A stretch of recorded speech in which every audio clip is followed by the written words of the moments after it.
And it is that activism that has allowed for the space for these outlets. I mean, not just the space, but the pressure.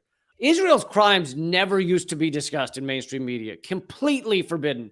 Now there is some light coverage, and even that is like, that's a major win, that any of these legacy media, these large outlets like Washington Post would, man, it's really not letting me do any of this. All right. But that any of these outlets would reveal the crimes of Israel is amazing to see.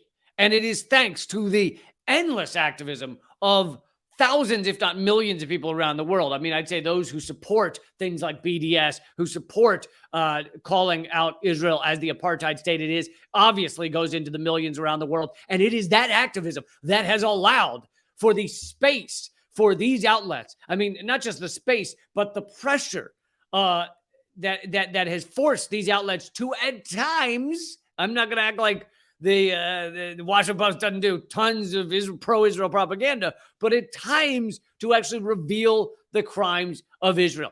I feel like the big change was maybe during the Great March of Return, when Israeli snipers, IDF snipers, were just killing press, just killing children, unarmed press with press written across their vests, unarmed medics, unarmed elderly people holding flags. They're only armed with flags were shot dead by snipers. And that seemed to be the moment that even a lot of our mainstream media, it felt like they had to have some coverage of that.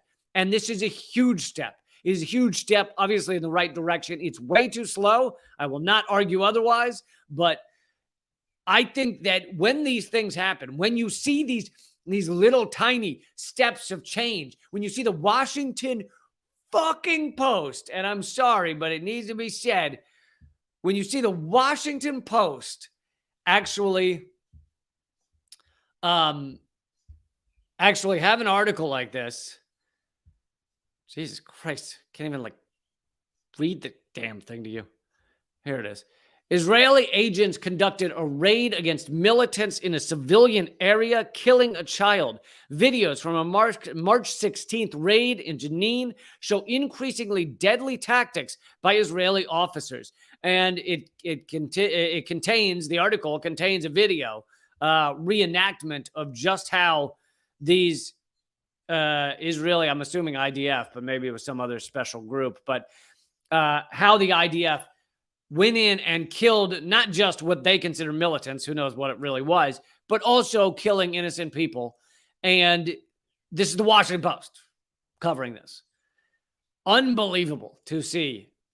10 years ago, that article would never have been published. It never would have been written. No one would have approved it. And if they did approve it and did do it, the threats from places like AIPAC and other organizations and other corporations to pull all their ad money, etc., would have forced Washington Post to never do it again. So the space has now been created by activists, by those of us standing up and fighting back against this apartheid state, against this bullshit, against this human rights abuses that are unbelievable. And that pressure by activists created this space for this to now be happening, for this to now be published in the Washington Post, for it now to be, you see these little sprinkling of, it'll be like a quick, like you feel like you had a flash fever dream or something. CNN will do a 1 minute thing on Israel killed some civilians. What? And you're like, wait, did I just hear that? And they're like, moving on. But even just that is something. It's a step in the right direction. So I wanted to bring that to you.